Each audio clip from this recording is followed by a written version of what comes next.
Hey guys, it's Sam from Zilla Gaming here, and welcome to the first ever episode of Conquest to Console, a series where I compare real firearms to their video game counterparts. Today, we're going to be covering the G3A3.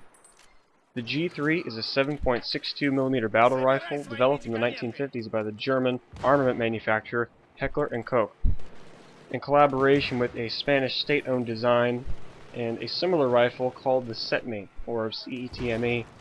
And there's no way I'm going to try to pronounce what CETME stands for because, I will probably butcher the Spanish language. The rifle depicted in-game is the G3A3A4. The G3A3 is a selective fire automatic weapon that employs a roller-delayed blowback operating system. Now, the G3 in real life, like many other 7.62 NATO caliber battle rifles, is known for two main things: stopping power and accuracy. And the depiction in Battlefield 3 really does show the true strengths of the G3 in real life. The G3 does have a lower rate of fire in real life as it does in game, and personally, when it comes to Battlefield 3 and many other first-person shooters, I prefer a slower fire rate. Now, why do I prefer a slower fire rate? Well, for a couple reasons. One, I can put out as many rounds in the air as, let's say, something like the M16A3, which fires around 850 rounds per minute.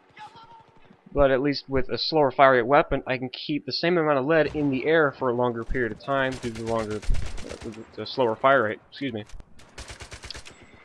And also, it can keep my enemy's head down. Plus, most lower fire rate weapons tend to have less recoil or more controllability or higher degrees of accuracy. And the G3A3 fits into that category fairly well.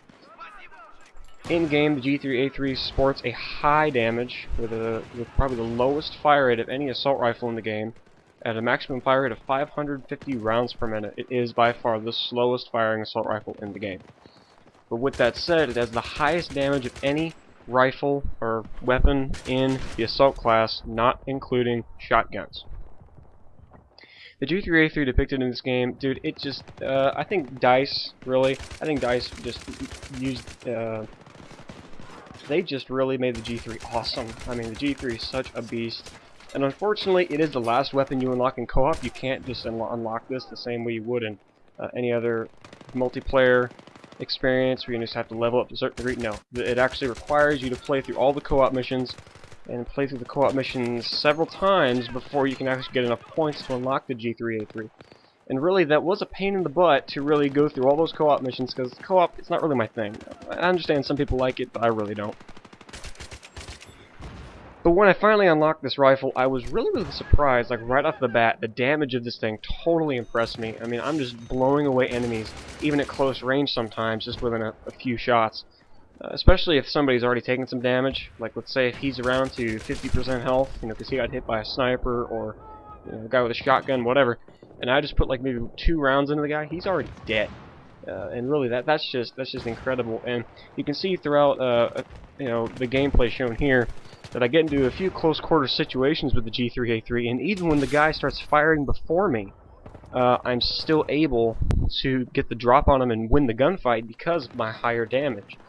And since this is a lower fire rate weapon, it tends to have slightly less recoil, but really because of the high damage, it has to be balanced out some way. And the G3A3 does have some felt recoil, but really it's not all that bad in the grand picture of things. I'm using two of my favorite setups for this gun in these two clips. The first clip, I was using the hollow sight, the foregrip, and the heavy barrel. In the second clip, I'm using the ACOG 4x, along with the foregrip and heavy barrel. It seems like the foregrip and the heavy barrel is an awesome combination for this rifle, specifically speaking, because the foregrip can help you deal with some recoil, and the heavy barrel can really improve on your accuracy. And plus, with the ACOG, as shown in some of these clips, I'm getting some good long-distance shots on some snipers at times. Even though I don't kill them, I'm still able to put some accurate shots downrange. And that's really the G3 strength. I mean, really, you can probably use this as a sniper rifle if need be. You put like a 6x scope on it. You could actually get this to work as a decent, sort of automatic sniper rifle per se. And really, the G3A3 is really represented very well by the developers in Battlefield 3. G3A3 is one of my more personal favorite rifles, and I know a lot of people in the Battlefield community can really agree to this. And to be honest, it's an all-around fantastic gun. I highly recommend that you go and check it out. But I'm going to warn you, you gotta play some co-op, you know, so be sure to get one of your best buddies to get online with you on Battlefield, and just do your best to blow through the co-op missions. But along with co-op, you know, you'll unlock some other, you know, pretty decent guns, which we'll cover on in the near future.